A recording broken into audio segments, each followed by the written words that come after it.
Hello, welcome everyone. We're live now. This is Nighttime Logic 2021, the summer reading series, number 2. I hope everyone is having a hot ghost summer out there. It's hot one out here, at least here in New York. It could be a lot more ghosty as far as I'm concerned, but thanks everyone for spending the summer evening with us. If you're anything like me, you're slowly and hesitantly getting out there in the world.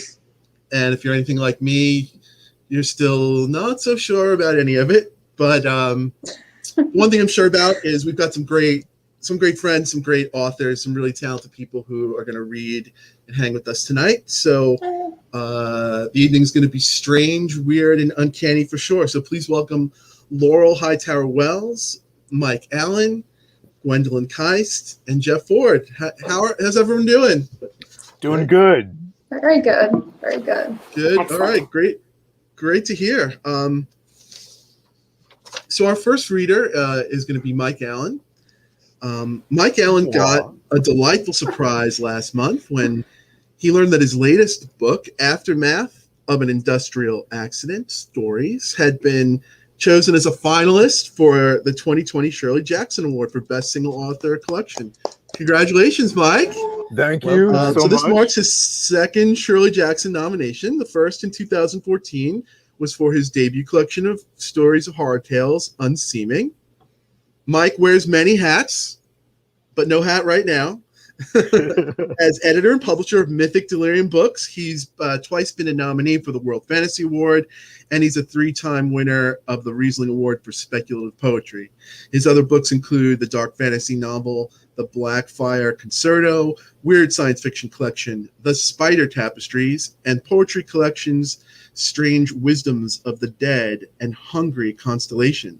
He's had new short stories and poetry appear in Lackington's magazine and the Deadlands. And we'll go right to it. Before I ask you, I have a couple of summer-themed questions to ask you, but you've got we'll start the evening out with some great news that you're going to share with us. So what's that news, Mike? Well, thank you, Daniel, for being willing to indulge me in this. My great news is that just this past weekend, in fact, while I was in the middle of a play festival, I signed a contract with Broken Eye Books, run by Scott Gable, a great guy, for the sale of my novel Trail of Shadows. Congratulations! Thank you. When's it coming out? Sometime in 2022. That's all I know at this point. I know you can't tell us too much about it, but can you just give us a tiny tidbit, or point us into the direction of what's gonna come from that? Well. So my log line for it has been Twin Peaks meets American Gods on the Appalachian Trail, and it's actually expanded from a couple of previously published short stories, and they're in my collections. The Hiker's Tale, which appears in Unseeming, and Follow the Wounded One, which is a novelette that appears in Aftermath of an Industrial Accident, which is what I'll be reading from tonight. So hey, before we get into it, we'll just say we've got our friends are here in the chat room. We've got Matt and Luke and Ross and Jason and Sarah and Andre. So hey everyone, they're saying hey to us. So hello, thanks for coming, everybody. Hey. So yeah, before we were backstage, just getting ready, getting our tech together, we were talking about the summer. Any summer memories, reading or otherwise, for you, Mike? Good or bad, but we can focus on the good if you have any. And while you say that, I'm going to play around with the layout, see if I can get these layouts going on. Right? Okay, well, I'll tell you what's maybe the wildest one is when I was, I guess, 16 years old. I went to this summer camp in the mountains here near Roanoke, Virginia, and was converted into a born-again Christian. What? Something I snapped out of about 6 or 7 months later. Sorry if there's any You know, anybody who's been saved who's watching this, I apologize. Oh no, it's your story. It's your story. But well, it was one of it was. How was the reading in those 6 or 7 months? Well, you know, I think it was the only time I seriously tried to read the Bible, and I still didn't finish. So. Be sure to leave an Amazon review for that one when you're done. Oh yeah. Be careful with the star rating, though. Be careful with that. I'm just gonna, before I offend anyone, we'll move away from this topic. But what's on your reading list this summer? Okay, well, so what is often true of me is that the things that I am usually reading are either books that I am considering for publication through my Mythic Delirium company, or things where somebody's asked me to read something for a blurb. So you know the feeling. All great stuff. Yeah. Great stuff. So I don't think there's any harm in my saying this, so long as I leave it kind of vague. But I have been reading a new book by C.S.E. Claire Cooney, who won her previous collection that we published through Mythic Delirium, Bone Swans, won the World Fantasy Award in 2016. So congratulations on that, and congratulations on having another one coming down the pipe there. People are going to love it. So I'll leave it at hello that. To Shalom. Hello to Emma. Emma wants to be caught up in Mike's good news. Mike, what's the name of the novel that you have sold to Broken Eye Books again? One more time. Trail of Shadows. Yeah, Trail of Shadows, and which is a perfect introduction. You're going to be reading from Follow the Wounded One, and the connection connection between the story and the new book. So, Follow the Wounded One is a novelette that was published by John Benson with Not One of Us. Bless him. He does such great work. Around 2007 or so, and it's reprinted in aftermath of an industrial accident. But it is also it is also part of the novel Trail of Shadows. So in a way, I'm reading from two books as I share this with you. This is exciting. Like a preview. And this. So without further ado, reading from two books at once, like the great beatnik of old. We'll take it away from Mike Allen. Follow the Wounded One. The beast wore a man's face. It moved on all fours, the size of a city bus, its vast blue eyes fixed on me above a crooked nose, a grim mouth, a long matted beard. One of its ponderous antlers was broken, terminating in a splintered point. Great bird talons made no noise as they settled in the earth. All its fluid motion, its feathered and scaled detail, registered with crystal clarity in the corner of my eye. The muscles bulging in its legs, the sunlight reflected in the scales of its spiny tail, tall wings that lowered ever so slightly and raised ever so slightly, like the beating of a slow, silent heart. I didn't dare turn my head to meet the creature's gaze. I stood in a grove of pine trees which had lost all of their needles, their sticky black trunks afflicted with rot, rings of bare branches ascending each trunk like stacks of upturned spiders' legs. A path wide and straight as a church aisle sloped upward through the grove, and as I began my ascent, the beast paced me along a ridge about a stone's throw to my right, never inching closer, never looking away. A recent rain had soaked the ground. Mud and softened pine needles squelched with each step I took. The incline grew steeper, and the black blighted trees grew taller, older, as if they were columns holding up the arched ceiling of some primeval Gothic cathedral, a ceiling formed by the crisscrossing canopy far overhead. I marched up this astonishingly elongated nave towards some unseen altar. Though the beast never quickened its pace, it was gaining ground, getting ahead of me, its blue-scaled flank glittering in and out of view in my peripheral vision as it wormed through the black, blighted pines. How did I know this creature was an eater of men? Why did it keep its distance? Above me, a new path defined itself, perpendicular to mine, bordered by agonized, lightning-split trees that had survived to renew their growth in tortured curves, branches groping around each other in a struggle for sunlight.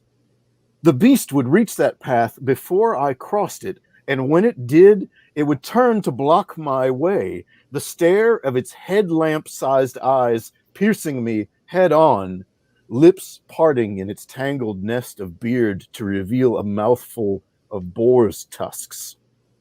Beyond the crossing path, the pine grove opened, revealing a distant cluster of dogwood and elm, a white steeple rising incongruously from their midst, like a signal flare. Wood popped like gunfire as the beast smashed through a ruined tree and forced its way onto the intersecting trail, its spiny tail hissing through the air as it whipped back and forth. I raised my hands instinctively, defensively, expecting to see great cat claws shimmering in blue outline, electric and dangerous, but instead I saw mere hands, my own feeble flesh. I stared between my useless fingers as the horned head rose above me, eyes large and crazy as broken china plates. My hand shook so hard that my pen slipped out, clattered from the table to the bench to the floor. The words scribbled in the tiny journal lying open beside my silverware weren't a summation of a dream. They described a memory, but one I couldn't fit into any sensible space or time that matched the rest of my life's recent ebb and flow. I had hoped that writing it down would jar it into place. The image of the beast had plagued me for days, irritating as an inaccessible sliver of popcorn wedged between the teeth.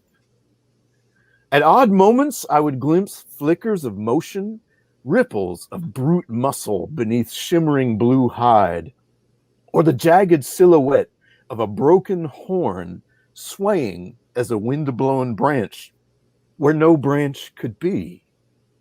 The illusion evaporating whenever I looked straight at it. Twice on the bus to Wilkes-Barre, the corners of my vision had snagged on such phantoms, first stirring a few seats in front of me as I gazed sleepily out the window at rumpled nighttime forest. The next one in the mirror as I navigated the cramped toilet at the back of the bus. And again, after I settled into my dusty motel room with its television bolted to the top of the scarred wooden dresser. Settling in consisted of plopping my shapeless backpack onto the floor, flopping backward on the creaky bed, and taking a moment to note the decades of water stains that etched concentric and overlapping circles on the ceiling, a fossil record of neglect. Soon I could think of nothing other than the itchy residue from the bus ride that was making my skin so unpleasant to inhabit. I stripped and went to test the shower and gave thanks to Providence that it delivered both heat and pressure.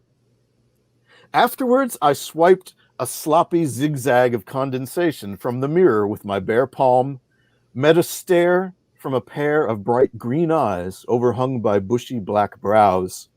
Like it or not, I could not deny that I was my grandmother's child before all else, her eyes the same unnerving green as mine. My long black hair kinked like crumpled wire. My face darkened to hickory where the sun kissed it.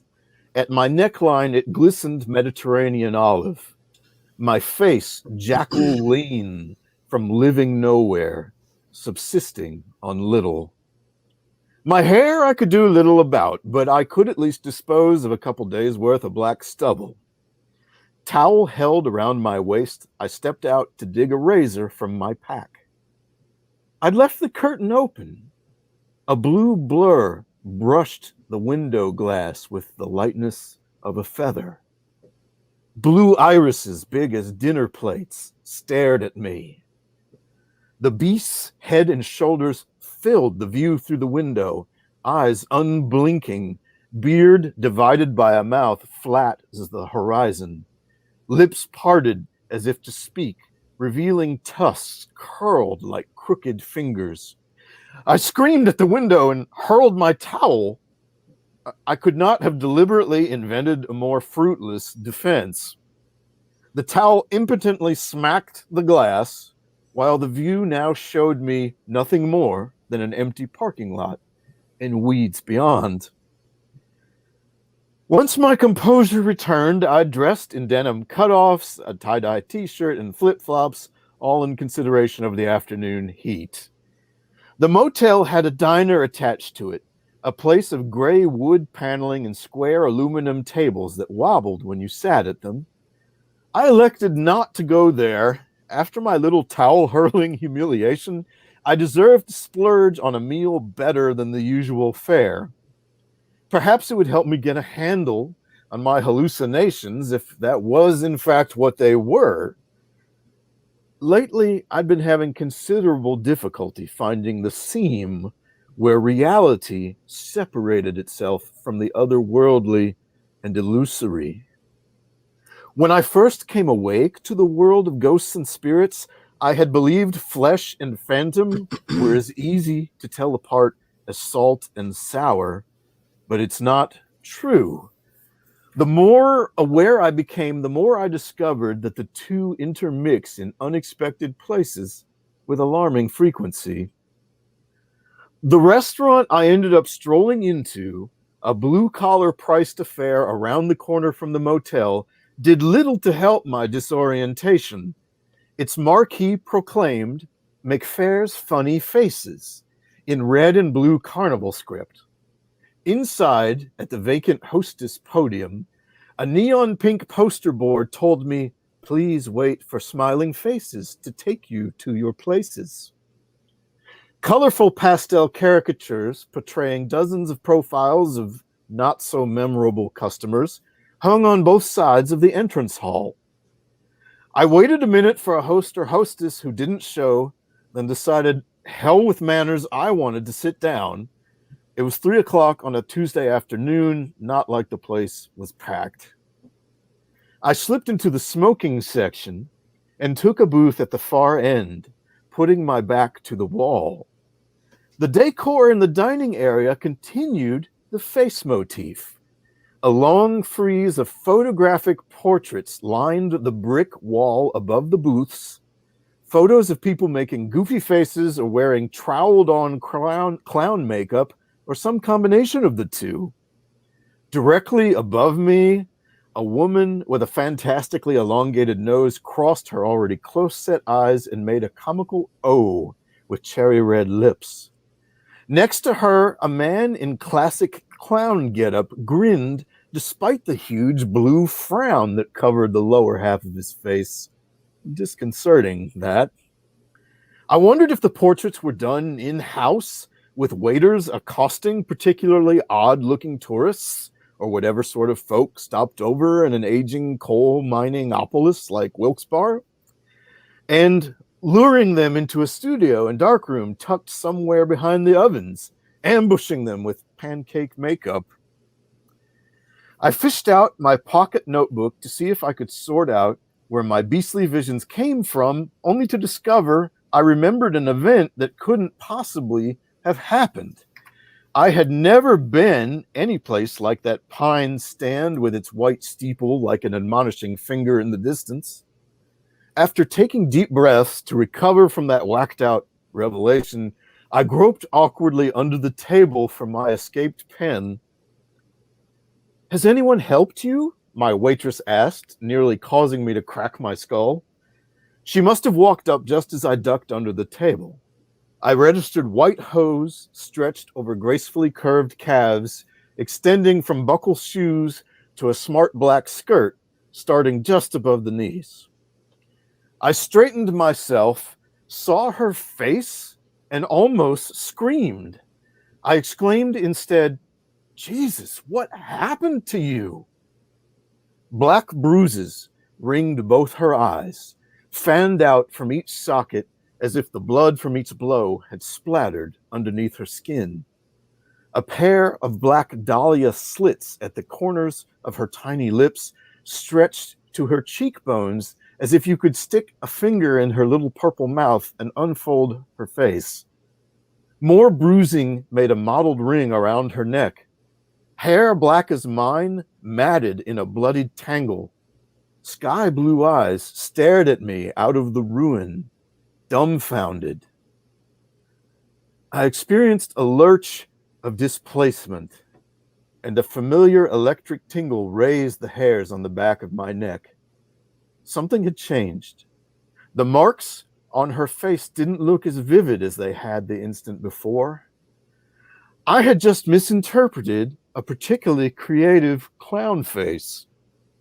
"I'm sorry," I said, trying to cover. "That makeup on you looks so real." That only seemed to compound her confusion. Her eyes widened and she took a step back, her knuckles white around her pen and pad of tickets. Two kinds of vision came into focus, and I saw two faces in the same place. One, the visage that had first confronted me, that I had misinterpreted as a horror show mask of bruises. The second, a pale, pretty girl with high cheekbones and a pointed chin, whose hair was, in fact, a striking highlighted blonde, though thin brown eyebrows perhaps gave her real color away. The second girl's hair was wavy and tied back in a ponytail, not stained dark red. She bore no signs of injury. The wide blue eyes were the same in both faces. What did she see as she stared at me? And that is where I'm going to stop. Thank you so much, Mike. Thanks. Thank you for sharing your good news and for sharing a bit of the new book. Our next reader is Laurel Hightower, who grew up in Kentucky, attending college in California and Tennessee before returning home to horse country, where she lives with her husband, son, and 2 rescue animals. She works as a paralegal in a mid-sized firm, wrangling litigators by day and writing at night. A bourbon and beer girl, she's a fan of horror movies and true life ghost stories. Whispers in the Dark is her first novel, and her novella Crossroads was released in 2020 by Off Limits Press. Hey, Laurel, how are you? I'm great. How are you doing, Daniel? Doing great.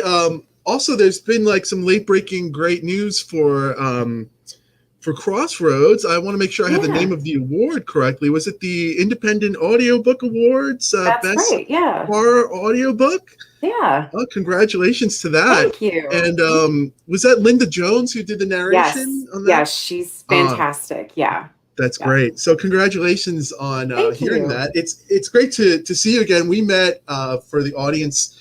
I met Laurel on the Ink Heist podcast. Was that time is slipping away? If that was, I don't know if that was last year or 2 years ago, but we'll give a shout out to Rich and Shane if they're out there. Hey, if not, we all love the Ink Heist podcast.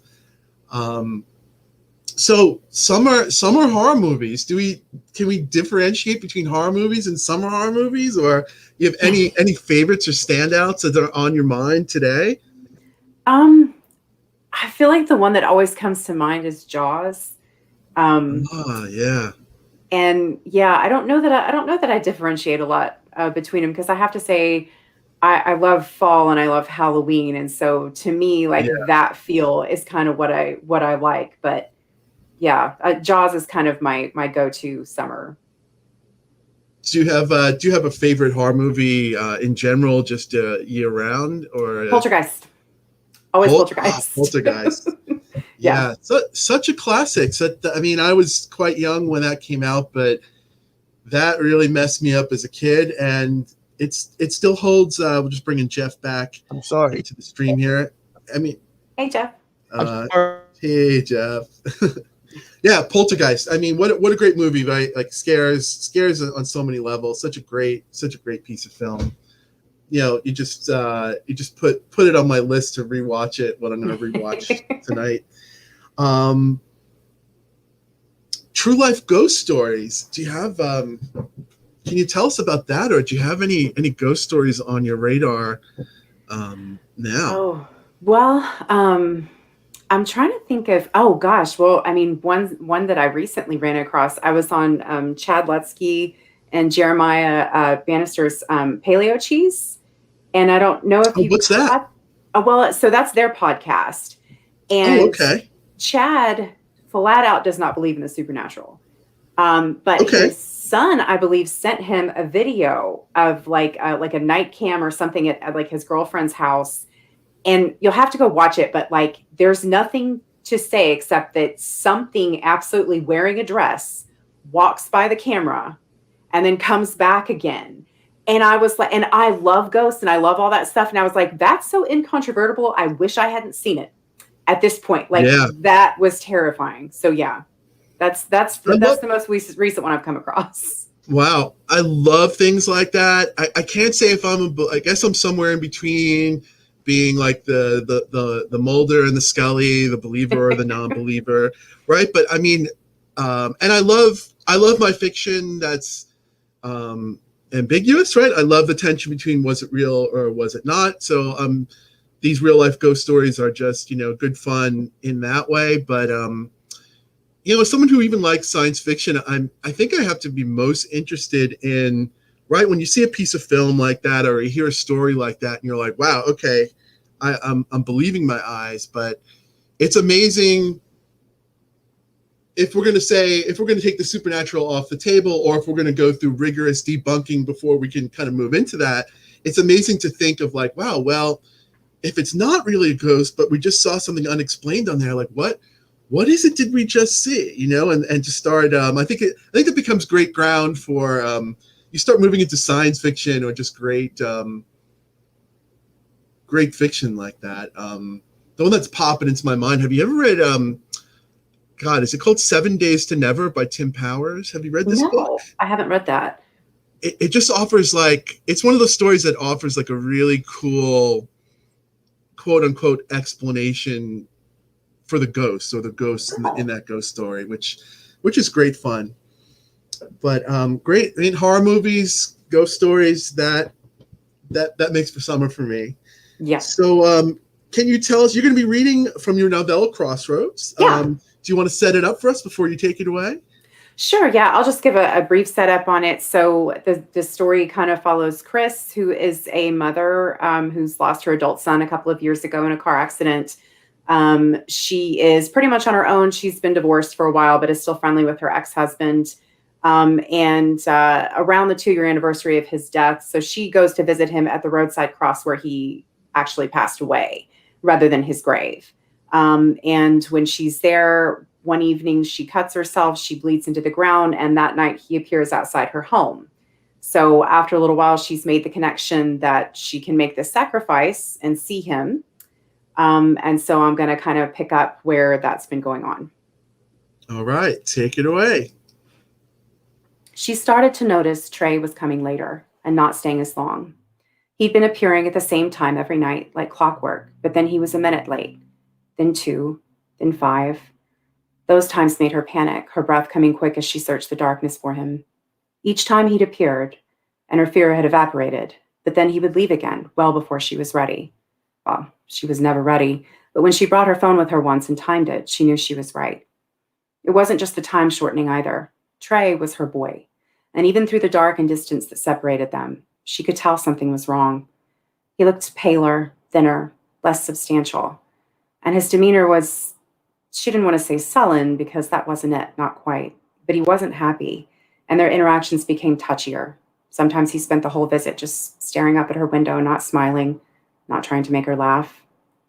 Dan had noticed as well, not Trey himself.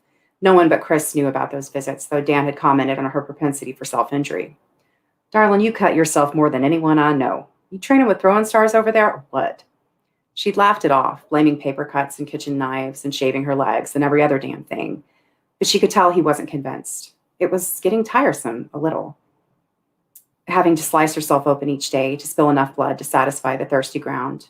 She knew it was worth it, though, so she gritted her teeth and kept going, doing what she could to mitigate the scars. Dan hadn't brought it up again, though. He'd bought her slip-proof knives and a safety razor. She just about cried when she opened the box. It was the most thoughtful gift anyone had ever given her. But Dan did that kind of thing all the time. He noticed what was bothering her or causing a problem in her life, and he went about fixing it without saying a word. For that, and for the space he gave her without complaint, Chris knew she was falling in love with him. As much as she trusted him, though, she hadn't told him about Trey. She hadn't told anyone, not even Beau, although that made her feel guilty sometimes, wondering if he should be joining in these visits. But Dan had noticed the dip in her mood, the way she went quiet now, the worry around her eyes. He'd asked her what was wrong, but he hadn't seemed offended when she declined to take him into her confidence. She wasn't going to lie and say she was fine. She'd had a belly full of that shit when she was married, thank you very much. But it was her problem to solve, only she didn't have the slightest idea how. She didn't mind if Trey was moody sometimes, or if he wasn't able to stay as long, but she was afraid of what it meant for the long term. Was their time running out? Their window closing? The idea brought that same grief and panic of the early days, but she didn't know what to do about it if that was the case. When the problem persisted to the point of Trey appearing for only 2 or 3 minutes the previous night, then sweeping into the darkness with his shoulders hunched, the strain was wearing her down. She was exhausted, unable to catch any more sleep after he had gone, and Dan noticed the dark circles under her eyes. Cleared his throat. "You know," he said, casting a glance at her, "I usually find if I'm worried about somebody, it's best I just ask him directly what's wrong." She stared at him blindly for a moment, then took a breath. "You're right. That's just what I'll do." God knew who Dan might have had in mind, but Chris wrapped herself in her winter coat that night and waited for Trey by the streetlight. She was nervous, checking the time every 30 seconds or so. She'd never done this before, and she didn't know how it might affect the visitation. She would have loved to see him up close long before this, maybe even touch him, but it seemed an unspoken rule of the game that she stayed inside and viewed him from above. Maybe he wouldn't come with her waiting here. Maybe he'd never come again, the spell broken by her lack of faith, and she'd be grieving her ineptitude the rest of her days. But inertia had never been Chris's besetting sin. She didn't hear him coming. He was just there. She blinked because she hadn't even seen him appear or materialize or anything. He was there and speaking in the same breath. "What are you doing down here, Mom?" he asked, looming over her, features pinched in a way that indicated pain or annoyance. Chris stopped, mouth open, looking up at him. She searched his face and was reassured. It was him, her Trey. It was only that, for a second there, it hadn't sounded like him. His brows descended further. "What's wrong? Don't you know your own son?" he asked, reading her mind. She shook it off, reached a hand out to touch his shoulder. He didn't stop her, and she gripped it, feeling the bone beneath. "Of course, I do." "Then what are you doing here?" "Waiting for you. Is it not okay? Am I not supposed to get this close?" He shrugged, and her hand slipped from his arm. "I don't know. I don't make the rules." She frowned. "Then who does?" He dug his hands in his pockets and looked up into the clear, dark sky. His breath made little clouds as he exhaled, same as hers. "I don't know," he said again. "Maybe no one does." He dropped his gaze and looked at her. "Why haven't you done it before?" She smoothed his hair out of his eyes, and again he let her, but his hair felt cold, sticky, stiffened with something dark and viscous. "Because I was afraid you'd disappear." He nodded. "I was too. That's why I told you to stay up there." "So why'd you come tonight?" She took a deep breath. "Because you're already disappearing, aren't you?" He didn't answer, not at first. Then after a minute, he raised one shoulder and dropped his gaze. "I think so. That's what it feels like." He sounded so sad, so lost, and it broke her heart. She touched his hair again, ignoring the unpleasant texture. "Okay, then. What do we do about it?" He gave vent to a frustrated laugh. I don't know, Mom. I just got done telling you I don't know how it works. I don't even know how I got here in the first place. His eyes met hers. Do you? She considered not telling him. He'd always been so protective of her, and she worried that he'd tell her to stop if he knew what she was doing. She hedged. I've been making a sacrifice, I guess you could say. His brows went up and he took a step away from her. Like of the animal kind? Jesus, Mom. His eyes went white. Not Penny Lane. She laughed, that strange little niggle of doubt silenced by his use of the cat's name. Of course not. No animals were harmed in the making of this visit. He grinned. Okay, good. So then what, more like a personal sacrifice? The nicks and cuts that patterned her skin put up a throb of protest. Exactly. So has anything been different about it? Anything changed? She shook her head. She was never haphazard about the amount of blood she spilled. She'd worried that there was a precise measurement she had to meet, or she would miss seeing her son, her sacrifice wasted. Nothing's changed that I know of. He shrugged again. Then maybe it has to be more. She frowned. More what? More quantity or more quality? Maybe the nature of it has to increase if we want to keep going. Maybe, he said, leaning in close. Whatever you're giving up has to be worth more to be effective. She watched him, feeling the blood drain from her face, glad it was so dark. You think so? He laughed. Hell, I don't know, Mom. All I know, his voice trailed off and the smile dropped. All I know is how I feel, which is tired and, I don't know, faded or something. It's getting worse. Chris could tell. She knew she hadn't been wrong in discerning there was something off with her son. She took a breath. Okay, you could be right. I'll work on it. Make some tweaks. In the meantime, she stopped, afraid of rejection in a way she had never been with Trey. He seemed fragile, though, or maybe brittle was the word she was looking for, as moody and explosive as he'd ever been in the throes of adolescence. He blew his breath out. In the meantime, what? In the meantime, would you like to come inside? Get warm? He shook his head. I can't, Mom. I don't even know what warm feels like anymore. She could tell he was getting ready to leave her again. She reached up to the full extent of her 5'2" frame and threw her arms around his neck, drawing him close. Feels like this, Trey, she said into his ear when he leaned down to put his head on her shoulder. He sighed, and it sounded like crying. She patted his back and kissed his cheek. I didn't think about the way he smelled like something past its expiration date, or the way her lips felt greasy after touching his skin. She just held him, and she would have stayed like that until she died if he'd let her. But he pulled away far too soon, and she was left standing in the cold, her arms bereft, watching him go, wondering how to make it right, how to give more than she already was, wondering how much of her it would take. And I'm going to end it there.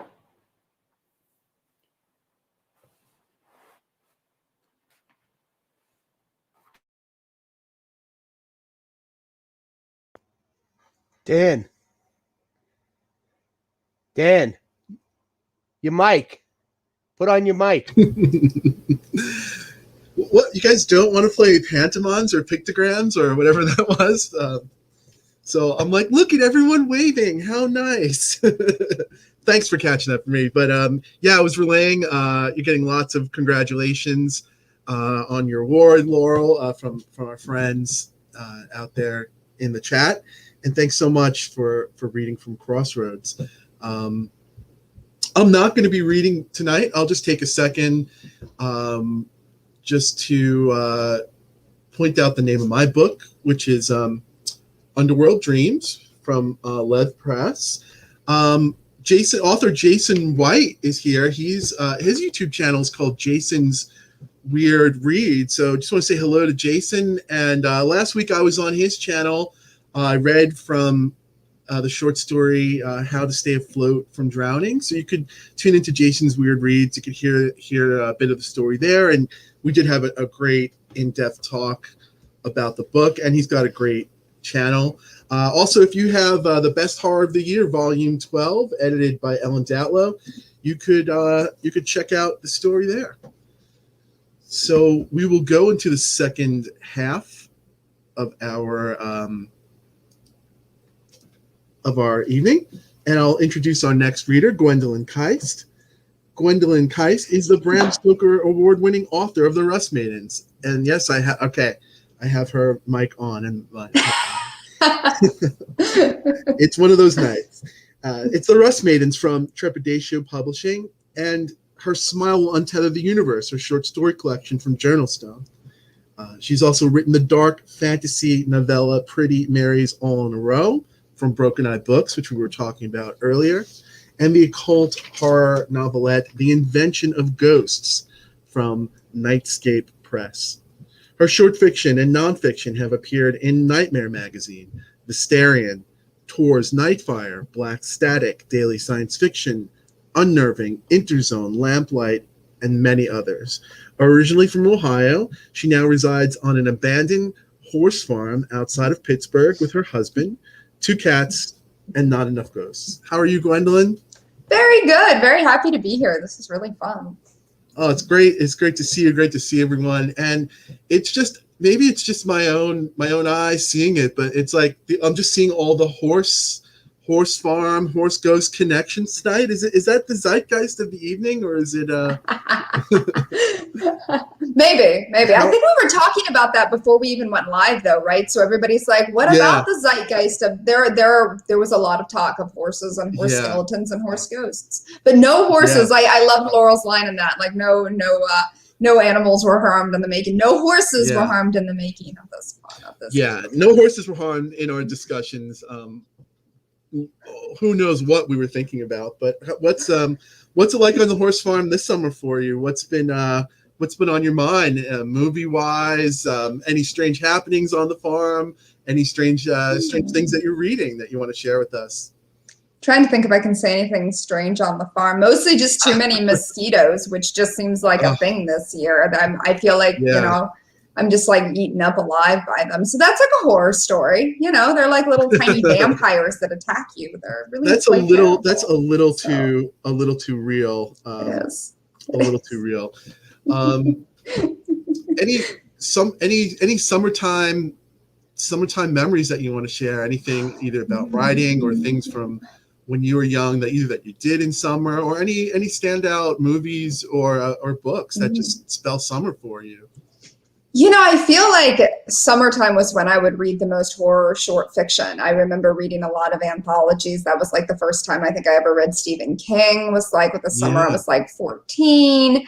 Robert Bloch, Richard Matheson, a lot of the authors that like I really, really loved growing up. I feel like I just remember in summer, like I had friends, but I would always rather be with books and movies. And that makes me sound terrible. Like I liked my friends growing up. They were great. I'm still Facebook friends with them. They're fabulous. But like at the same time, like I just loved books and movies so much. So I would usually just stay in the house. I'm like, I'm good. Like I'm just going to hang out in the spare bedroom reading this like, horror anthology I found on my parents' bookshelf. So I feel like that's like my good summer memories. Yeah, I'm with you. I think I was that same age when I remember reading Stephen King for the first time. I guess I was so lucky. Like, my mom wanted to encourage me reading it, and I think she grabbed. This was back, and I'm showing my age, but this was back when you can get paperbacks at the checkout, right when you're checking out in the groceries, and there were paperbacks there. I mean, I think it was at a World Fantasy Convention. If you ever get a chance to hear Tom Doherty, proprietor of Tor, talk about that whole rise and fall of that. It's fascinating. But, I remember my mom came home one day with a big fat copy of The Stand, and was just like, here, son, read. And I mean, I think I don't think I had that many friends. I did have some, but I could tell you the feeling of loss when I was done with The Stand. Like maybe I devoured it in like all of 2 weeks, but that great summer feeling of like, oh wow, like this book is no longer in my life. A couple of years later, the other book that I remember, I was just talking about this last night, whatever we think of Anne Rice or where she's come or where she's gone to, but I remember getting a big, like a trunk full. My dad brought home a trunk full of books from a job somehow. And he's like, here, son, have a trunk full of books. And I was just like sorting them of just like, most of them were nonfiction or not interesting. And there was a book without a jacket called Interview with the Vampire. And this was before The Vampire Lestat had come out. So I'm just like, a trunk full of shitty books I'm going to sell. And Interview with the Vampire, what is this? And I just, I knew it had to be fiction, of course, but it was just like sort of that wonderful feeling of like reading it sort of before before it was a thing. And I remember that was like a summer. I could feel it like it was a night just like this, a hot, New York time, and just that joy of like diving into, the supernatural and a great story, which I think Interview the Vampire was. But speaking of great stories, you're going to be reading from Tips for How to Deal with Your Daughter When She's Become a Monster. Where's that one from? That is from Gorgon, Stories of Emergence. It came out from Pantheon Magazine in 2019. So it's like all of the stories are inspired by Medusa or the Gorgon myth, and they're all like 2,000 words or less. So it's like a nice, huge table of contents with a lot of different authors. And at 2,000 words or less, it's perfect for a 12 to 15 minute reading spot. It's perfect. It's perfect to have things in different lens for different readings. Yes. That book looks great. It's a great cover. It sounds great. I just want to mention, you've had I can't even keep up. What a joy it is to have an author who you love her work, and you've just had story after story coming out, making my reading list get longer after longer. I think the most recent bit of news is you have a trio of books that are going to be published in Spanish. If you want to tell us what those three are again. Yes, it's going to be my novel Bone, Set, and Feathers, my collection And Her Smile Will Untether the Universe, and Pretty Mary's all in a row. So those are going to be published. One each year for the next 3 years. So everybody's going to be dealing with me forever. What a great thing to have those coming out in the schedule there. And I'm someone who I'm always trying to improve my Spanish and learn my Spanish, and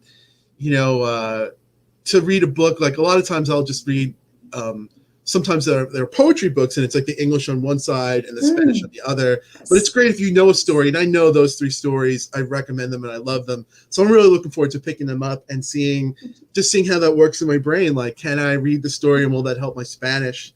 So congratulations on that. Congratulations on all your great news. Hey, and we're getting closer to 2022.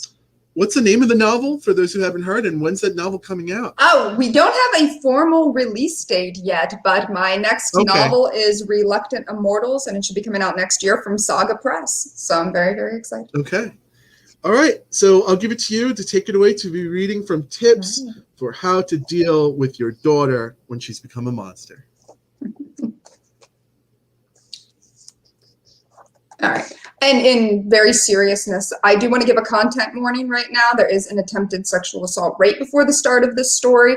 There's nothing graphic in the story, but it is dealing with the aftermath of that. So if anybody, that's their trigger, just mute me and wait until they come back. So, all right.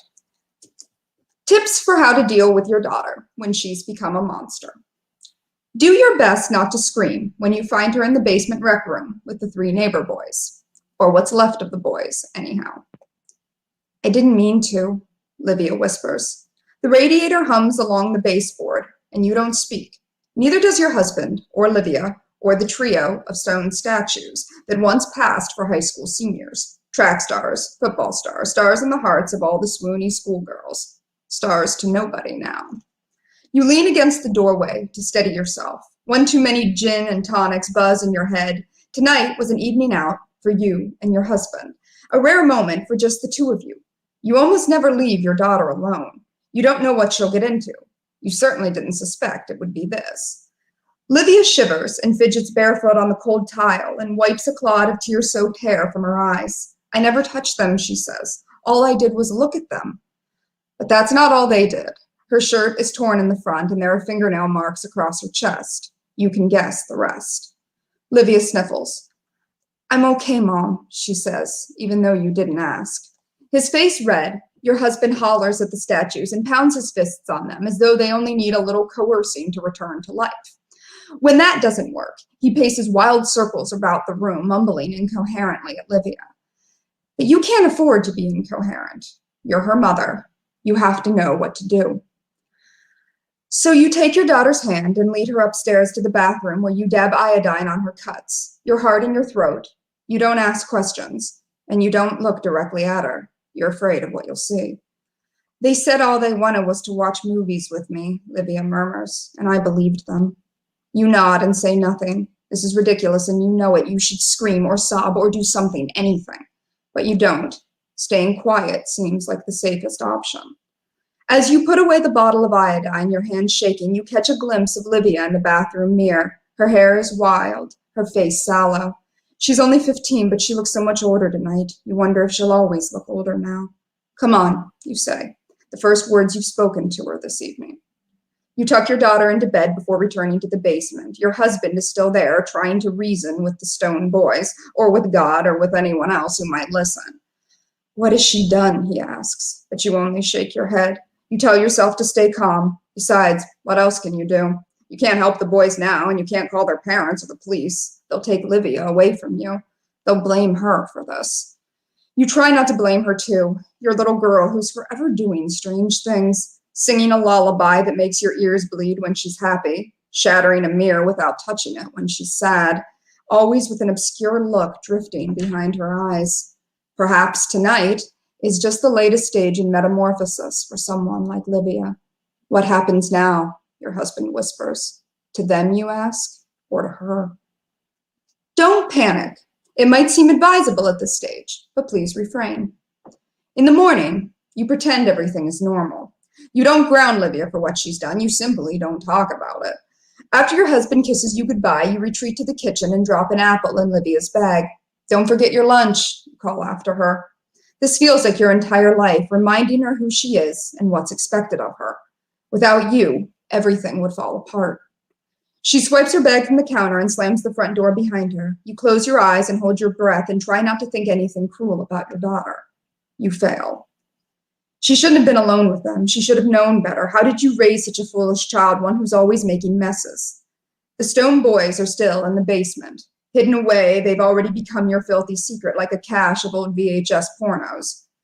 You slip downstairs and examine their faces. This one had a football scholarship in the fall to Purdue. This one was a soloist in the church choir.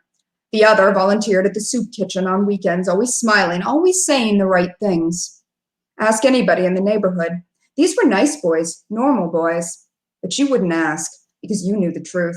They'd grown up in the backyards you could see through your kitchen window. These boys with wandering hands, good for pushing and pinching and other things, worse things, now that they were older and stronger. But thanks to Livia, they won't get any older. They'll stay 18 forever.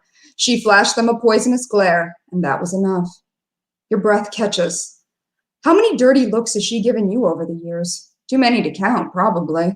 Your face will stick that way, you used to tell her, and you were half right. Her face didn't stick, but theirs did. The sun dips in the sky, and your husband returns from work to find you still staring at the boys in the basement. What do you think they're made of now, you ask. He shrugs. Doesn't matter? I guess not, you say, but you wonder if that's true. Keep quiet. Whatever you do, never say the truth. You wanted more children, a whole house full of them, to stain your carpet with grape juice and to smudge their greasy hands across freshly cleaned windows. But you only got Livia, a child with moonlight in her blood and dirges in her heart. Why can't she just be like other girls, you'd ask yourself in the mirror when you thought she couldn't hear you? For dinner tonight, you decide to cook a roast. A roast will fix everything. Before Livia gets home, you drive to the grocery store. On the way inside, you pass one of the boys' mothers. Her mascara is streaked down to her chin. She's stapling up missing signs to the community bulletin board. She stops to tell you it's probably all a prank the boys are pulling, and you think how prank is a funny word for what they did. She talks to you a long time, what might as well be an eternity, and when she's done, you flash her a pinched smile and tell her you'll keep her family in your thoughts. You don't say all the things you want to, not it's already too late, or I hope you hurt like I hurt, or how dare you raise a son like him. Instead, you pick out your portloin and stand in line and think how you don't have long now. You have to figure out how to hide this. Back home with the roast in the oven, you return once again to the basement. What do we do with them, you ask? They're too big, too cumbersome to transport easily. We'll hire someone, your husband says, movers from out of state. They won't suspect they're anything other than normal statues. But nothing about the boys looks normal anymore. They're more grotesque than you remember, with the claw-like curve of their fingers and the way their lips twist into grimaces. Were they afraid of Livia for even a moment, or did they never suspect what was coming? After dinner, you collapse on the upstairs couch, desperate for a moment alone. You don't get it. Livia creeps into the room and curls up in your lap. Without thinking, you run your fingers through her hair. Don't worry, she says. About what, you ask, not looking at her. I'd never hurt you.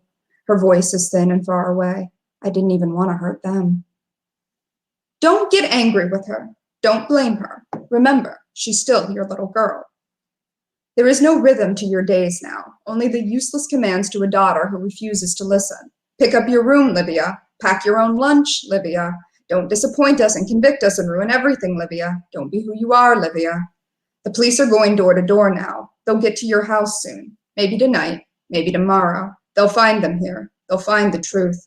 You turn off all the lights and sneak to the basement. Livia is already there. You don't belong down here, you say, your gaze steady on the wall behind her. Where do I belong? She asks without inflection. Nowhere, you say, before you can stop yourself. But it's true.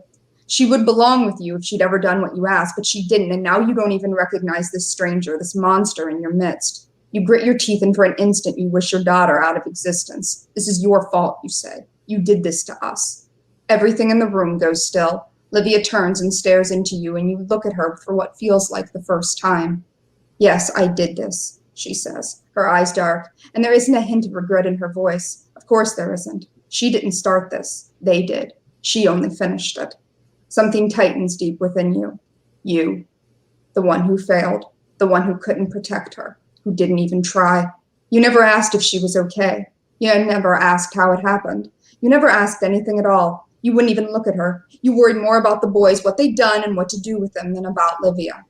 All the fury inside you dissolves at once and your cheeks burn with shame. You want to rewind your life. You want to do better. Most of all, you want to beg your daughter's forgiveness. But you don't have to. Livia asks nothing from you except what you already are, her mother. She doesn't need anything else. She already knows how to fix this mess. Without a word, she places one hand on the nearest boy's shoulder and shoves. His stone body topples to the floor and shatters into 1,000 pieces. Then she moves on to the next, and to the one after that, until they're all reduced to rubble. There, she says, and smiles. All better. Take them to the ocean, or the lake, or even a wide river. Bring a picnic lunch, perhaps, and make a day of it.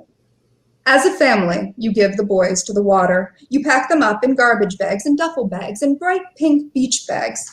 And when no one's looking, you drive to the shore and toss them bit by bit into the waves. Her sandals kicked off in the sand, Livia takes the flattest pieces, fragments of eyeballs and toenails and Adam's apples, and skips them across the water. Did you see how far he went, Mom? She asks, giggling. Almost to the moon. You shield your face from the sun and smile at her. Even if pieces of the boys resurface, no one will recognize them now. And this far from home, no one would ever suspect Livia. Your husband stands with you, his arms looped around your waist. He doesn't ask what comes next. Neither do you. All the two of you know is that this is your little girl, dancing and chortling on the shore. You can't protect her. You can't save her from herself. But with that dark look still waiting, still drifting behind her eyes, maybe you don't have to worry.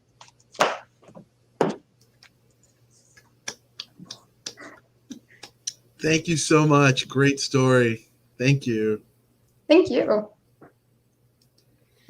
Okay, before we introduce our next reader, I'll make a quick announcement or two. The series continues with our third episode on Friday, August 13th. The readers that we have will be Nathan Carson, Philip Fracassi, Kath Koja, and Angela Slatter. So stay in touch with us on this channel, same bat channel, a YouTube channel here. I guess what you hit subscribe or you hit like to that. You could always give a like to the Nighttime Logic Facebook page or just follow along on social media. To support the series, that's something I neglected to mention last time. You can send via Facebook Pay, or I have a Ko-fi page set up. That's kofi.com/Nighttime Logic. That's with two T's. NIGHTTIME Logic. Ko-fi.com Nighttime Logic. But now I'll introduce our next and final reader, Jeffrey Ford. Jeffrey Ford is the author of the novels The Physiognomy, Memoranda, The Beyond, The Portrait of Mrs. Sharbuck, The Girl in the Glass, The Cosmology of the Wider World, The Shadow Year, The Twilight Pariah, Ahab's Return, and Out of Body. His short story collections are The Fantasy Writer's Assistant, The Empire of Ice Cream, The Drowned Life, Crackpot Palace, A Natural History of Hell, and The Best of Jeffrey Ford.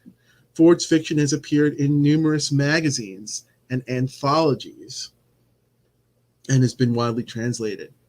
It has garnered World Fantasy, Edgar Allan Poe, Shirley Jackson, Nebula, and other awards. His latest collection of stories, Big Dark Hole, is out from Small Beer Press in July 2021. And now I'm remembering to turn on his mic before I show you a couple of these books. So I got it. Oh, you got it. Out from Small Beer Press, his last short story collection. If you like short stories, this is A Natural History of Hell from Small Beer Press. We've been talking a lot about Long Island, and this is one of those novels if you want to lose yourself in to get that summer reading going on. The Shadow Year, a novel, and of course, we just want to have a big congratulations for your book, Big Dark Hole from Small Beer Press, which just came out last week. Big Dark Hole. So Jeff, welcome. Thank you for coming. Congratulations on the release of the book. We've been talking about Long Island, and I know you're from Long Island as well. Do you have any? How did you spend some of those early summers on Long Island, reading or otherwise, that you can share with us? Well, I was talking about hitchhiking to the beach, to Fire Island, and sleeping out over there and causing mischief. You know, clamming. We had a clam boat, clammed and drank in the woods. And when I wasn't doing those things, I was at the library reading all the science fiction books. So it was a good Wow. childhood. Yeah, it sounds like it. Any science fiction books that from that time that are just standing out through the haze of years? Oh yeah, some of them I still remember, and I don't read much science fiction anymore. But I remember like Martians Go Home by Frederick Brown, which probably probably not too many people know about that one. That's an old one. It's a new one to me. Space Paw by Gordon Dixon. All the top shelf shit, man.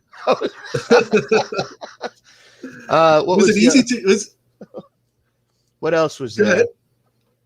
Oh, Adam Link, the one about the robot that runs the he runs this marathon race. You know that story? Adam Link by Ido Bender.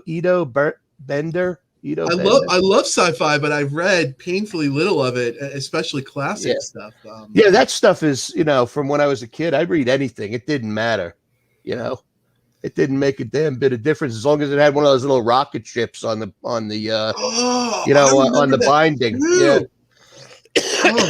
Thank God I'm not like the only one. Like when I went to the library, there was like, I don't even know if it was either a skull, maybe a skull was horror. That was mystery. That was the mystery. And then there was like a pirate, and there was a rocket ship, and like those are the ones you want to check out. It was like stay away from the nonfiction and just go to the skull, the pirate, or the rocket ship. Was it easy to get into trouble and stay out of trouble? You mentioned sleeping out on the beach, and these are things that are right out of my childhood too. But I would always get busted. Like I called it the state trooper alarm clock. Like you party on the beach and you pass out and like you wake up to a boot. But it was easy for you to get away with things, or how was it back then? Well, I was a lot faster back then than I am now. So. Now I'd get caught every time, but back then I was fast. I never got caught. Jeff Ford, master storyteller, speedster. I was fast when I was a kid. It's a good skill to get out of trouble. Believe me. Any horror movies or just genre movies from that time, that summer movies that are standing out to you? Horror movies from that time period? No, I can't. Or any summer movies that captured your imagination? I was just telling Mike about one earlier. The Legend of the Demon Cat. I was watching it last night. That's a perfect summer horror movie. It's a Chinese movie. It's I think it's pretty damn good, man. The story was pretty interesting. Oh, I caught a bit of that conversation. I see Gwendolyn has a pen in her hand. I should be writing that down because I heard a bit of that conversation when I came back, and I was like, oh, I wonder what they're talking about. That sounds pretty good. I remember seeing on TV that movie from that time period when I was a kid, Phase 4, the one with the ants, where the ants take the people. You ever see that movie? That's a fucking weird movie, man. Oh, wow. It's Is that weird. like, I mean, I remember Them, of course. I mean, yeah. I mean, but that's, James Whitmore, the world's largest cucumber, him, the guy from the Miracle Grow. He was the cop in that, but yeah. Well, my reading list and my viewing list always gets longer when I listen to you just shoot the shit about what you're interested in. You're going to be reading the title story from Big Dark Hole, if I'm not mistaken, which we talk about summer and I talk about the haze of years, but this is one of those stories that really does use time, or that really does use that sense of one of those senses that is really hard to capture. Is there anything? Obviously, you're going to read the story, so you don't want to spoil it, but anything that you can tell us about the story by means of introduction or means of how it came about before you launch into it, Jeff? I'm not going to say that, but I will say I've read this story more than I usually read a story. I usually read a story once, and then I don't repeat it. But this became like the single from the album. You know what I mean? So, and it fits in the time period I have to read. So, I read it a lot, but this is the last time I'm reading this story. All right. I heard you read it a couple of years ago, and it really floored me. It really affected me. So like a rock and roll groupie, I'm here at the last performance, or you might be like Kiss. You might be on tour for like 20 years doing it for the last time. What do we know?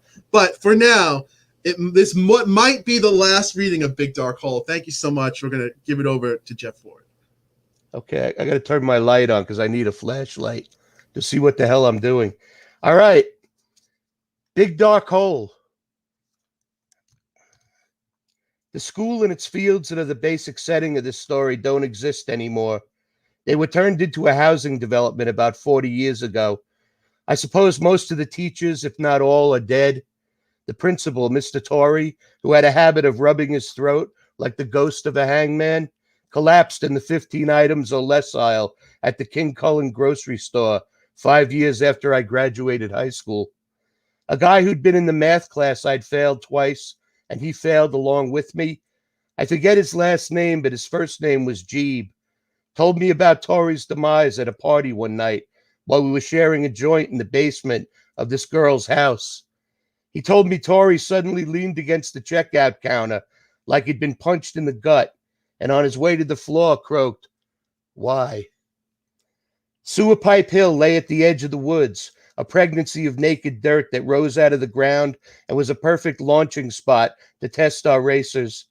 We made go-karts with bicycle training wheels, old baby carriage wheels, the wheels from shopping carts, and wooden milk cartons with one side banged out for a seat.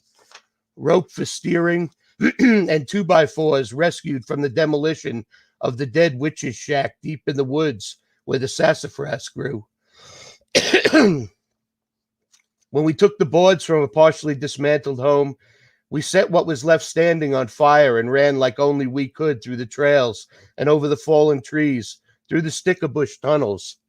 The witch was in my dreams after that for a while. She really did look like a witch, pimply face and a long nose.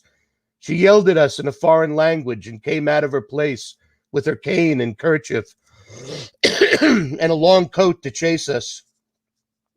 When we were just about out from under the trees and sprinting across the school fields, I always heard her laugh, an urgent bird call, an icy hand on the back of my neck. How long had she lived there? A long, long time. The races we made weren't too fast, and they invariably crashed at the bottom of the south slope of the hill where it dipped into a 3-foot straight drop. It wasn't about who had the best time, but who had the most glorious crash. My brother was in the lead because he was the most dramatic, whereas Bill Gorman and Laurel Manzo survived worst hits and wipeouts. My brother screamed, flailed his arms as he fell, and followed it up with copious moaning. We were all doubled over, laughing at him. The other kids were even willing to hand him the victory. We ran down the hill to help him out of the wreck of our racer. And that's when Regina Manzo called out, "Hey, David, what are you doing?" There was David Gorman, bare-chested, sneakers and socks already off, removing his khaki shorts. He stood before the maw of the sewer pipe, staring into that big, dark hole. His brother yelled at him to put his pants on. The older Manzo girl, Laurel, covered her eyes and turned away, but Regina stared and smiled. David walked up to the sewer pipe, knelt into it on all fours, and robotically proceeded to crawl forward into the darkness. "Come back or I'm telling Mom," his brother called after him. By the time we made it to the opening of the pipe, all we caught was a flash of his white underwear before he disappeared into the black. "Come back," we called. "Come back, there's spiders in there." "I like spiders." His voice came quietly echoing to us. "I'm going to call the cops," yelled Laurel. "What a knucklehead," my brother said to Bill Gorman. Bill was in a panic. His parents left him in charge of David all day and were pretty unforgiving if things went wrong. Tears ran down his face. He screamed, "Shut up or I'll beat you." Regina Manzo said, "We can catch him up at the manhole cover." She took off running up the hill to the field, followed the asphalt walkway that led toward the school's playground. We tried to catch her, but she was the fastest girl on record. When she reached the spot in the walkway where the round, rusted cover was, she dropped to her knees, leaned forward to put her mouth close to the small hole cut at the rim of it, and shouted. I think she called out his name. When we showed up, she turned her head and put her ear to the hole. "What'd he say?" asked Bill. "He said to leave him alone," said Regina. Bill told Laurel to get on her bike and go tell her mom to call the cops. "Don't tell me what to do," said Laurel. "You're not my husband." "Quick," Bill cried, "before somebody flushes and he's drowned." My brother took off back toward the hill to fetch his bike.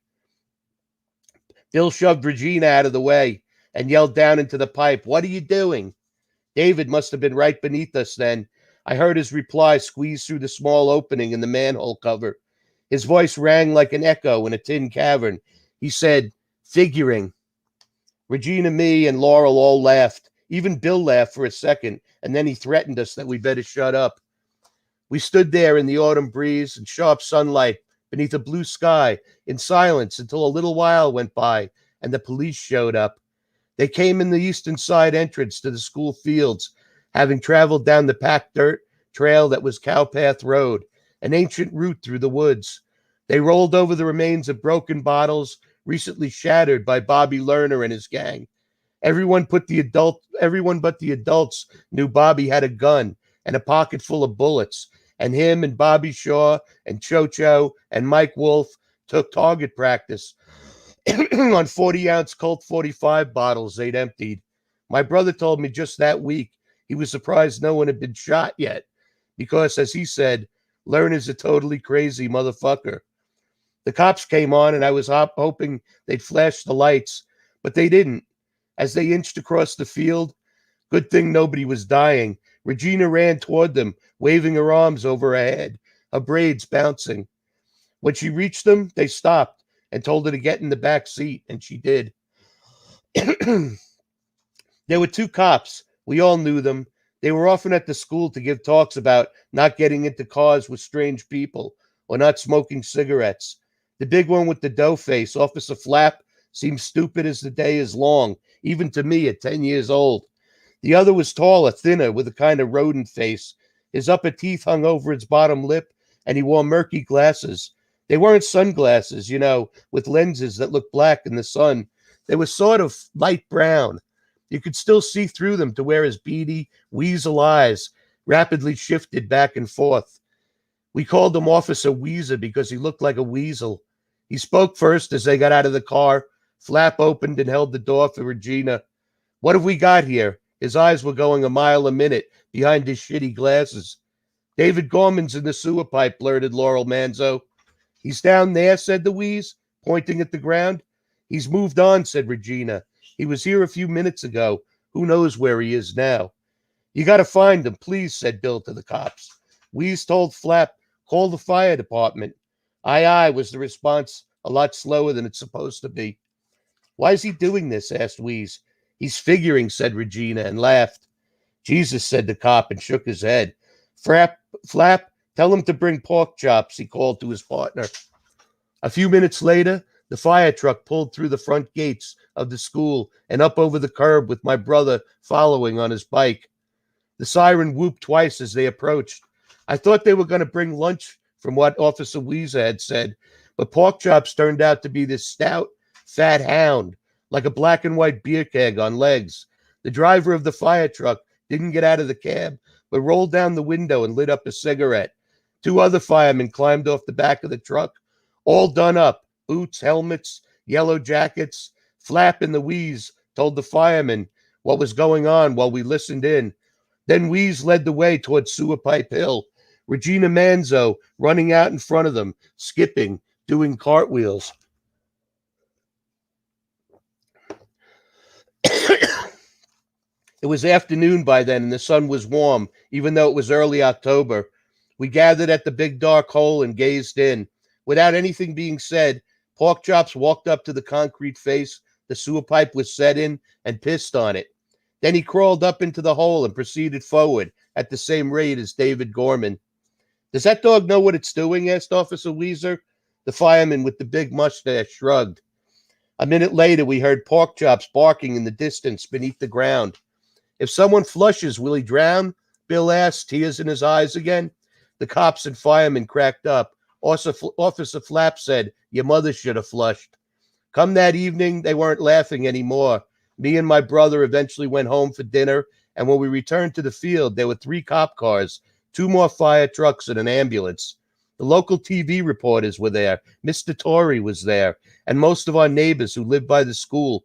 At one point, they had a dozen men crawling through the sewer pipes, cops, firemen, special rescue workers. Mr. and Mrs. Gorman were there, too. By that hour, Bill had a black eye and a split lip for his trouble. Mrs. Gorman, crazy red hair, horse teeth, and a jaw that didn't quit, was smoking like a machine and yelling at the chief of police to stick his ass in a meat grinder. Gorman's old man, with his watery eyes and drooping earlobes, stood there peering into the hole like he was contemplating maybe taking a powder himself.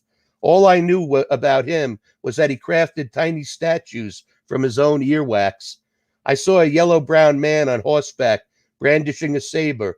He kept it in a matchbox on a piece of cotton. All through that night into the morning, and then through the entire next day, into the night again, the search continued. I overheard one of the firemen say to Mr. Torrey that the sewer system beneath the school stretched out for miles in all directions, like a labyrinth beneath the neighborhood. That was the word he used. And we went home. I tried to look it up in the dictionary, but I couldn't figure out how to spell it. I asked my mother when she came in to kiss me goodnight, and she said it means amaze. I thought she meant amaze, not amaze. All I saw was so many pipes going every which way for miles. It made my head spin and left me amazed. I fell asleep with that image, a bureaucracy of sewer pipes that reached down to hell, and at the edges of their existence slowly propagated more of themselves. Funny thing, about a month after all this happened, a miracle occurred. Mr. Boyle, the maintenance man over at Our Lady of Persistent Faith, was down in the distant 3rd basement of that centuries-old church and heard a whimpering noise in the dark. He spun around and trained his flashlight in its direction. It appeared to be the ghost of a dog, and Mr. Boyle said the sight of it made him jump. Boyle was also a volunteer fireman, and as he got closer to the dog, he recognized it to be Pork Chops. All the creature's hair had turned pure white. After he was taken to the fire station, it was discovered the dog had gone blind. He was very weak and could barely get up to go outside. He died a few days later and was buried with full honors. My father decided Pork Chops must have survived, quote unquote, on a steady diet of mice and turds. But why'd all his fur turn white, I asked. Some crazy shit, said the old man, shrugged and went back to reading the Telegraph. By then, pretty much everybody had forsaken the vigil and all hope of ever seeing the lost boy again. Only Bill religiously went to Sewer Pipe Hill and called into the big dark hole, always threatening, hoping for an answer. During that winter, I tried to figure why David Gorman had crawled out of our lives. My mother said of him, that kid was never right. He was quiet, one of those people who couldn't look you in the eye, but just give you a bashful glance every now and then. He blushed deeply and chewed on the skin of his thumb knuckle. My father said he caught him one day knocking his head repeatedly against the wall of the Gorman's house. They lived next door to us. He was really banging it, my father said. His fucking head must be like a coconut. David got in trouble back in 5th grade because he showed his dick to Regina Manzo at recess one afternoon. She kicked him right in the nuts. It turned into a big deal. Tori had Mr. and Mrs. Gorman in, and the cops showed up at the school. He got beaten black and blue with a strap by his father and was suspended for 3 days. My brother had a theory he laid out for me one night when we sat on the southern slope of Sewer Pipe Hill, looking up at the stars. He smoked a cigarette he'd stolen from my mother. The sun had just set, and there was a strong, cold breeze sweeping across the school fields through the rattling autumn leaves. So he crawls in and keeps going, said my brother, getting ready to launch into his explanation. But I stop him by asking, why? He sighed, shook his head, and then continued. So he's deep underground, and I'll bet you he hooks up with the mole men. The mole men? Of course. Which mole men? The ones with a load in their pants, bug eyes, and a zipper in the back of their dirt-skinned suits? Or the dwarf ones that showed up on Superman, assheads with a ring of hair like Julius Caesar? The real mole men with snouts and claws for fingers, he said. Not that fake stuff. Not that fake stuff. He probably took over down there and is ruling the mole kingdom, inventing hot dogs and racing cars, machine guns and sunglasses. He's got a mole queen and an army.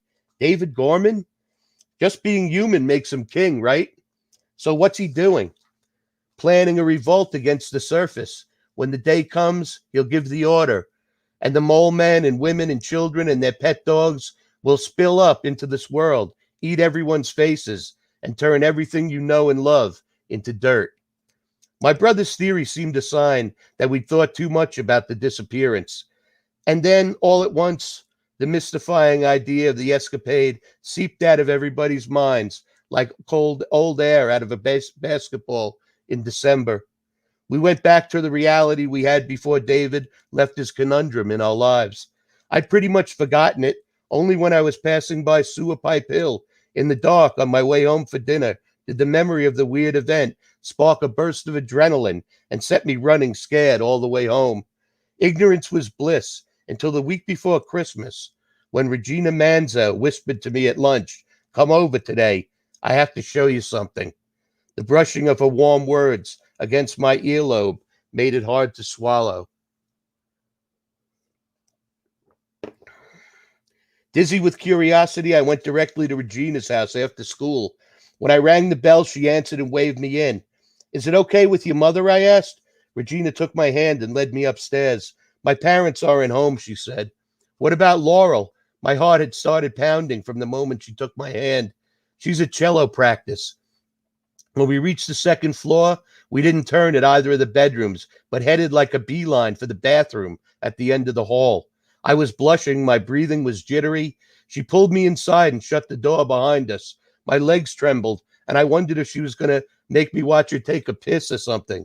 She moved in close to me as if we were going to kiss, but she was simply reaching around me to get to the light switch.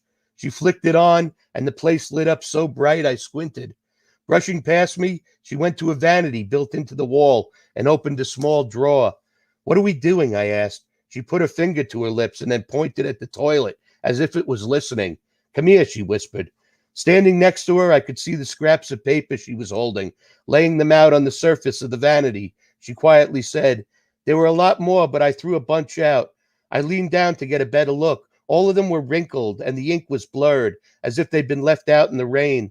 One in which the writing was still legible read, "Come be with me." Another bore a strange red blotch of a message. I pointed to it, and Regina said, "It's a heart like on Valentine's Day." I nodded. "They come up in the toilet after I pee." "What?" I flush, and in the new clean water, a message bobs up from the dark hole. I try to snatch them out before the ink is smeared so much I can't read it. I don't know what some of them are trying to say. Where are they coming from? She silently mouthed the words, David Gorman. He's in love with me, she whispered, and shook her head like an adult in resignation and weariness. After that, my recall of the incident goes dry, and when I try to force a memory, all I get is a jumble of faces and voices and the rush of seasons out of order. The only other curio I can add to this cabinet is that 30 years later in a bar in O'Hare Airport, on the night of a blizzard when nothing was leaving the ground, I met Bill Gorman. He looked like a sadder, larger version of himself as a kid. He drank fast and hard, double Jack Daniels each go-round. When he laughed, he made the noise, but remained expressionless. I found out that Bill had become a much sought-after makeup artist in Hollywood, which actually made a creepy kind of sense to me. I asked about his parents, and his response was, dead, finally. We went through the list of stuff either of us could remember from the old neighborhood. There was a lot of, hey, remember? He told me a few things I hadn't heard, like the fact that Lerner, in a suicide attempt, shot himself in the head, but lived to eventually become a priest, and that Regina Manzo owned her own tech company and was a millionaire. Finally, I asked him, was there ever anything more about David? He rubbed his head like a chimp to soothe the bad thoughts and said, no. The rescue guys finally decided he must have just crawled into one of the hundreds of little passageways down there, got stuck and couldn't get out. They said that if you get nervous in a tight space, your body tends to inflate. Scientists say it's not possible, but these guys worked underground for decades and swore to it. David got stuck, blew up, and died. Rats ate him. Rushing water washed him away. After I finally started making a lot of money in Hollywood, I'd go back to the neighborhood once a year, fly from California, get a limo from JFK, go to Sewer Pipe Hill, stand in front of the hole and call for David. It was my yearly tribute to my brother. That only lasted until the development went up and I got caught standing in someone's backyard one night, yelling into the dark where a hole used to be. The cops came and I almost got arrested. Luckily, one of them was the Wheeze, and he remembered me and David. He was thin and wasted, and his skin was leathery, like he'd been preserved somehow. You ever see those Peruvian mummies? Who knows how old he was? I pictured the Wheeze's gaze still shifting, but now more slowly, like the pendulum of a grandfather clock. Bill drained his drink. After ordering another, he told me, you know, Wheeze put a paw on my shoulder, patted my back, and said, that's all gone now. It hardly exists anymore. Once you let it go, it'll be like it never happened. There was much more to this story, though. I can't tell you what it was specifically. I just have a feeling that there was much more. Those parts that are lost to me passed their sell-by date, and my memory unceremoniously tossed them like gray chopped meat from the fridge. Whatever you see here is what I have left. Before I gave Bill my best and fled across the terminal, I asked him why he thought David had done it. Was he escaping or searching for something, I said. He thought for a long time and gave me a heartfelt answer. But wouldn't you know it? I've forgotten what he told me. It was one of the two options I'd offered, I think, but which? It was so frustrating trying to remember. I spent years leaning toward escape and then switched for a decade toward a search, only to realize I just couldn't definitively remember what he'd said. A sad thought, like a sour note from Laurel Manzo's long silence cello. In another 5 years or so, what's left of the story will have completely decomposed, fizzed away, fallen back into a big dark hole. Thank you. Wow. Thank you so much, Jeff, and thank you to everyone. So thank you. I've been saying my thank yous in the comments to all our fellow readers and pals who came to spend this Thursday with us. And hey, everyone. And thank you to Mike, and thank you to Laurel, and thank you to Gwendolyn, and thank you to Jeff. This has been a strange, weird, and uncanny evening. Summer reading series number 2. So everyone have a great rest of your night, great rest of your week. Stay cool out there in all ways, and we'll see you back here, some of you all, on Friday, August 13th. Have a great night, everyone. Thanks. Yeah, Loved all the stay- stories. Bye, everybody. Thank you. Yeah, this is great. Thank Peter, you for having us. stay connected when I end the broadcast, and thank you to everyone. Everyone's saying goodbye, thank you, and we're ending the broadcast. We'll see you next time. Bye, everyone. Bye. Bye. Thank you.